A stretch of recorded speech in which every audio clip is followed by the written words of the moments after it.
Desde Canadá en español, llega la información que te conecta con tu comunidad. Esto es RCE Noticias, actualidad, análisis y los hechos más relevantes en un solo lugar. Saludos, querida comunidad hispana de Canadá. Soy Paula Pinzón y gracias por acompañarnos una vez más al cierre de esta jornada. Hoy hablaremos de comercio, seguridad, política internacional, una polémica en Montreal y algunas de las historias más curiosas que nos está dejando el Mundial 2026. Felicidades a Canadá por su triunfo de ayer. Comenzamos.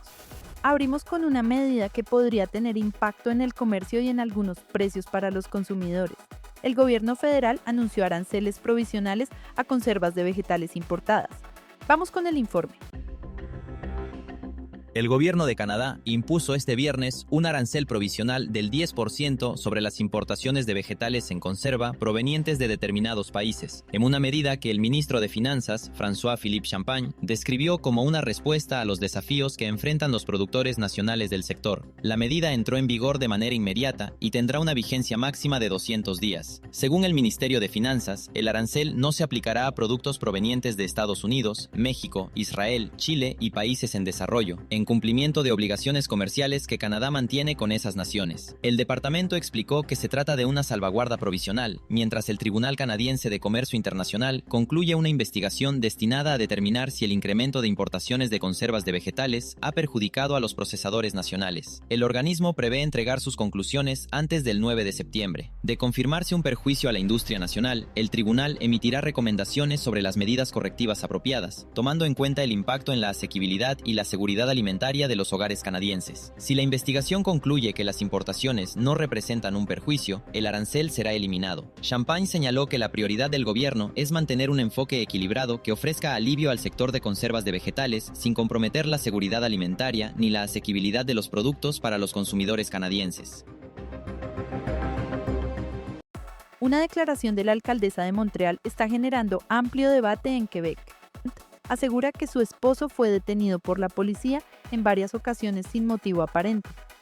Veamos los detalles. La alcaldesa de Montreal, Soraya Martínez Ferrada, afirmó que su esposo, quien es afrodescendiente, fue detenido por la policía al menos 5 o 6 veces en el último año, sin motivo alguno. Sus declaraciones llegan en medio de una creciente polémica por las acusaciones de racismo dentro del Servicio de Policía de Montreal. La alcaldesa considera que suspender los controles policiales aleatorios sería un primer paso para recuperar la confianza de las comunidades racializadas. También pidió reconocer abiertamente la existencia del racismo sistémico y del perfilamiento racial en la ciudad. El contexto es especialmente delicado.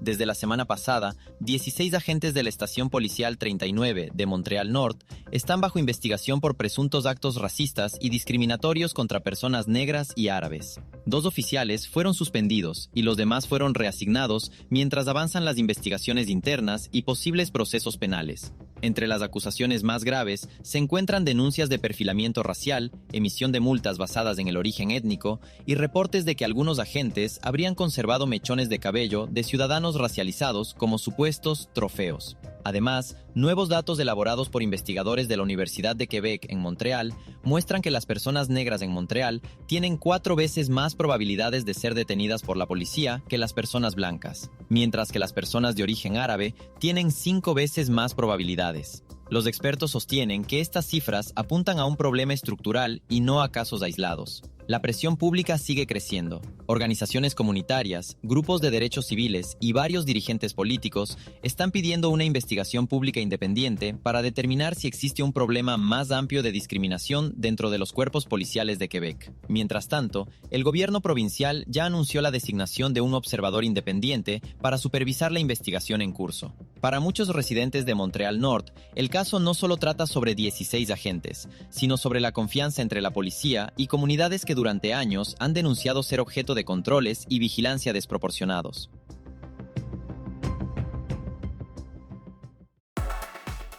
¿Creen que Canadá ha avanzado lo suficiente en la lucha contra el perfilamiento racial o aún queda mucho trabajo por hacer? Los leemos en los comentarios. Mientras el mundo sigue atento a las tensiones en la región, Israel y Hezbolá anunciaron un alto al fuego en Líbano. Sin embargo, la incertidumbre continúa alrededor de las negociaciones entre Estados Unidos e Irán. Continuamos con más información. Escalada de violencia en Líbano. Los bombardeos de Israel mataron a alrededor de 50 personas e hirieron a cerca de un centenar durante la noche, según un balance provisional del Ministerio de Salud libanés. El ejército israelí anunció que atacó más de 80 objetivos y que mató a decenas de miembros de Hezbollah, al tiempo que informó la muerte de 4 soldados, uno de ellos de alto rango. Más tarde, un funcionario estadounidense informó que Israel y el movimiento islamista proiraní alcanzaron un alto al fuego. Se trata de los ataques más intensos desde que el lunes se anunciara un acuerdo marco entre Irán y Estados Unidos para poner fin al conflicto en Medio Oriente, que prevé un alto al fuego en todos los frentes, incluido Líbano.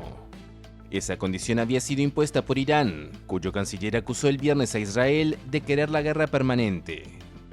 El primer ministro israelí Benjamin Netanyahu insistió el viernes en que el ejército permanecerá en Líbano el tiempo necesario y advirtió que el Estado hebreo dará una respuesta considerable a cualquier ataque de Hezbollah, que afirmó que se mantendrá vigilante. Muchos habitantes huyeron del sur del país tras esos ataques. En el plano diplomático, el gobierno suizo anunció la postergación hasta una fecha no determinada de las negociaciones previstas el viernes entre Teherán y Washington, que debían abrir la vía a un proceso de 60 días de discusiones sobre el espinoso asunto del programa nuclear iraní. La semana pasada había empezado con un halo de optimismo, con el anuncio de un acuerdo marco para poner fin al conflicto y que fue firmado electrónicamente el miércoles por el presidente de Irán, Masoud Pezeshkian, y su par estadounidense Donald Trump. Mientras tanto, el tráfico se reanudó en el estrecho de Hormuz, una vía marítima crucial para el comercio mundial de hidrocarburos, cerrado de facto por Teherán desde el inicio del conflicto. Los colombianos enfrentan una elección que podría marcar el rumbo político del país. La contienda enfrenta a la izquierda gobernante. Vamos con el informe. Colombia se prepara para una elección decisiva este domingo. Tras una primera vuelta, el 31 de mayo, que desnudó a un país fragmentado, los votantes elegirán entre un giro a la derecha o la continuidad del proyecto de izquierda iniciado por el presidente Gustavo Petro, en medio de una preocupante escalada de violencia. Los protagonistas son dos figuras opuestas. Por un lado, Abelardo de la Espriella, abogado de 47 años, millonario, sin experiencia política y respaldado por Donald Trump. Abelardo lo vas a ver. Apodado El Tigre, construyó su notoriedad defendiendo a figuras polémicas, desde paramilitares hasta estrellas del fútbol. Con un discurso de ruptura, ha dicho que lo ideal sería dolarizar la economía, dar vida libre al fracking, reducir el Estado en un 40% y bajar impuestos para corregir un déficit cercano al 7% del Producto Interno Bruto. En seguridad plantea mano dura, megacárceles, bombardeos contra el narcotráfico con apoyo de Washington e Israel y el fin del tribunal surgido del acuerdo de paz.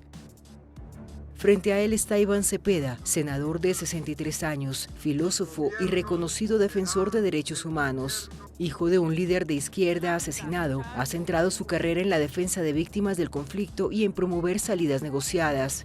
Fue una pieza clave en los intentos de paz del gobierno de Petro, aunque ahora propone ajustes a esa estrategia tras sus limitados resultados.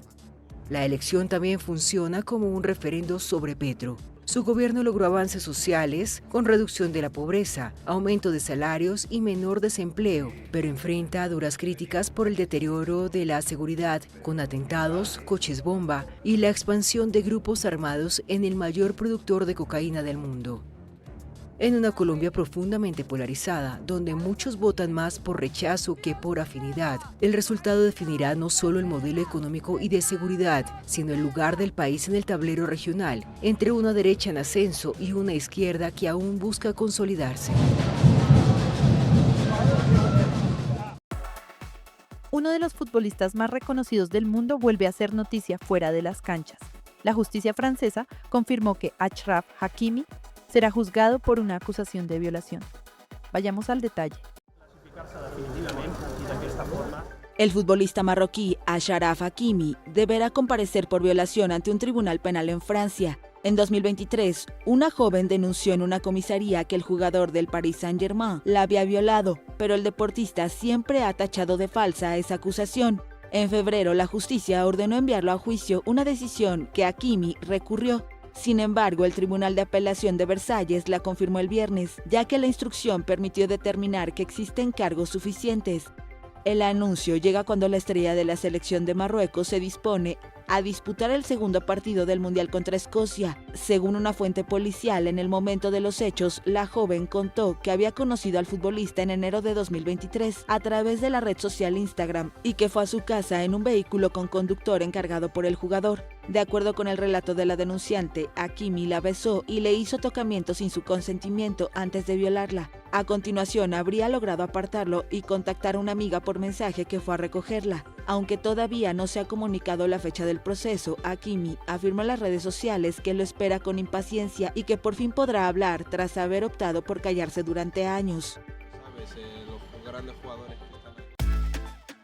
Y no todo es fútbol en esta Copa del Mundo. Un pato se ha convertido en sensación entre aficionados y redes sociales, ganándose el cariño de miles de seguidores en México. Conozcamos esta curiosa historia. Merlín es un pato de 2 años que acaparó la atención de México. Se hizo viral porque una persona lo grabó vestido de la camiseta de la selección, intentando no quedarse atrás de sus dueños, que empujaban un carrito de bebidas en el icónico Paseo de la Reforma, en la Ciudad de México. O sea, nosotros siempre hemos vestido a Merlín como un hijo que es, yo lo tenía que ver guapo. ¿Cómo ir desnudo a la calle, no? Entonces siempre le ponía playeras y cosas así. Nunca imaginamos el alcance que iba a tener esa playera de la selección. Hoy es una sensación entre los hinchas y la FIFA ha decidido nombrarlo embajador en el país. Viste el dorsal 12 con el que se identifica a la afición y en la televisión le hacen entrevistas sobre el Mundial. Siento que están sacando provecho, digo sinceramente están sacando provecho de una familia que lo único que está haciendo es trabajar día con día, ¿no? Y que Merlín no lo estábamos comercializando ni nada y no se me hace justo que hagan eso las otras empresas.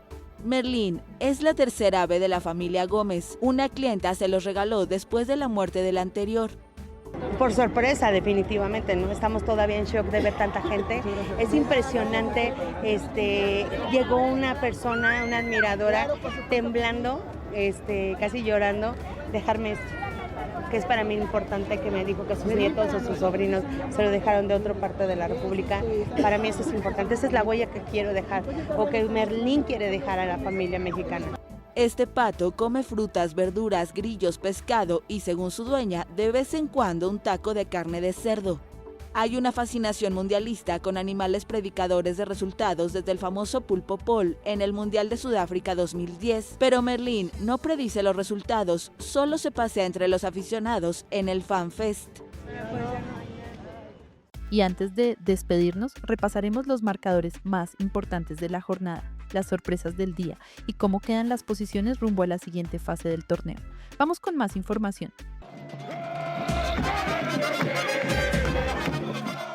Una jornada para el recuerdo en Vancouver. La selección masculina de Canadá consiguió este 18 de junio su primera victoria en la historia de los mundiales, goleando 6-0 a Qatar. El gran protagonista de la noche fue Jonathan David, quien anotó 3 goles y se convirtió así en la figura del partido. Kyle Larin y Nathan Saliba completaron la goleada, además de un autogol del equipo catarí. Canadá dominó el partido de principio a fin. Tuvo casi el 80% de posesión del balón y disparó 33 veces al arco rival, mientras que Qatar apenas logró 2 intentos en todo el encuentro, ninguno de ellos entre los 3 palos. Con este resultado, Canadá queda como líder del Grupo B, empatado en puntos con Suiza, pero con mejor diferencia de goles. Ambas selecciones se enfrentarán directamente el próximo 24 de junio en Vancouver, en un partido que definirá quién termina en el primer lugar del grupo. La alegría de la noche se vio empañada por la lesión del centrocampista canadiense Ismael Koné, de 23 años, quien tuvo que ser retirado del campo en camilla tras un fuerte choque con un jugador catarí, que fue expulsado por la jugada. Aún no se confirma la gravedad de la lesión, pero todo indica que podría significar el fin de su participación en el torneo. Para Jonathan David, este partido también tiene un valor histórico personal. Con sus 3 goles de hoy, se consolida como el máximo goleador en la historia de la selección masculina de Canadá, con 42 anotaciones.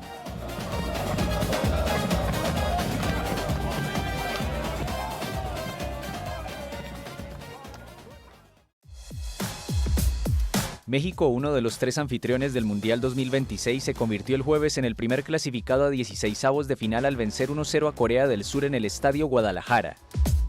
Durante el partido, el local generó pocas oportunidades de gol, pero el 0 se rompió al minuto 50 con un tanto de Luis Romo que aprovechó un error del portero surcoreano.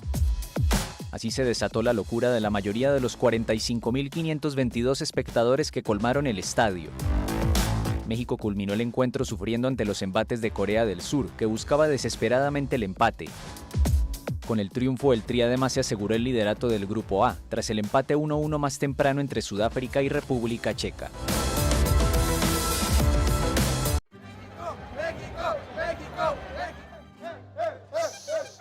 Estuvo muy bien la selección. El primer tiempo un poco apagadón, pero el segundo tiempo la verdad empezaron con todo y un golazo que se aventaron y otros tiros que por poquito al final nos costó, pero se logró. El mundial estaba diseñado para que México pase en primer lugar y se logró, se logró y disfrutarlo. La euforia también se apoderó de los bares de Ciudad de México. Yo creo que este mundial es el bueno. Yo sí elijo creer, yo sí creo. Yo sí elijo creer, yo sí. Llegamos a la final, yo lo creo. Ya el siguiente partido ya es ganancia, estamos felices. Dios quiera que lleguemos hasta la final, pero el apoyo nacional se late al corazón. México, que sueña con superar por primera vez los cuartos de final de un mundial, se aseguró también disputar en el mítico Estadio Azteca su partido de 16avos.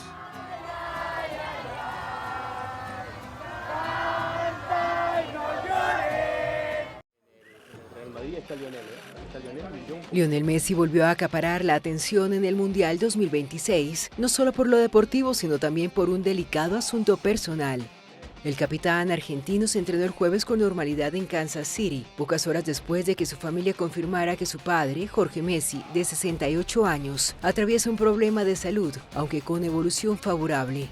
A pesar de la preocupación, el astro de 38 años se mostró distendido durante la práctica, bromeando con sus compañeros y especialmente con Rodrigo de Paul, ante más de un centenar de periodistas. Su presencia generó tranquilidad en la previa del próximo compromiso del albiceleste. El rosarino llega en gran forma tras su actuación en el debut ante Argelia, donde firmó un triplete y alcanzó al alemán Miroslav Klose como máximo goleador histórico de los mundiales con 16 tantos. Sin embargo, tras ese partido admitió haber atravesado días difíciles fuera del campo. Mientras tanto, la selección dirigida por Lionel Scaloni prepara su segundo duelo del Grupo J ante Austria el lunes en Arlington, tras un sólido triunfo inicial por 3-0. La principal novedad en el entrenamiento fue el regreso de Nicolás Tagliafico, recuperado de una lesión muscular, quien no había podido entrenar al mismo ritmo tras perderse el debut. En medio de la exigencia del mayor escenario del fútbol, Messi sigue liderando a Argentina, con la mirada puesta tanto en la defensa del título como en su familia.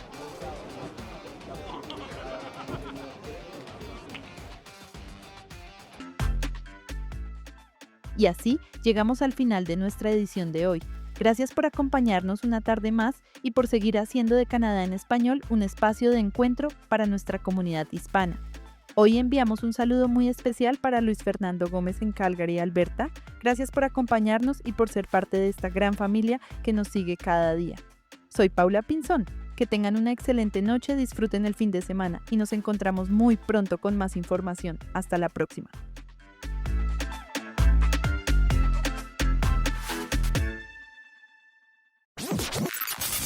Suscríbete, dale like y comparte, porque la información no se detiene y nosotros tampoco. Esto fue RCE Noticias. Mantente informado todos los días con las noticias más relevantes de Canadá y del mundo hispanohablante. Sigue conectado a nuestra programación y no te pierdas las próximas emisiones. Aquí, en Canadá en Español. Hasta la próxima.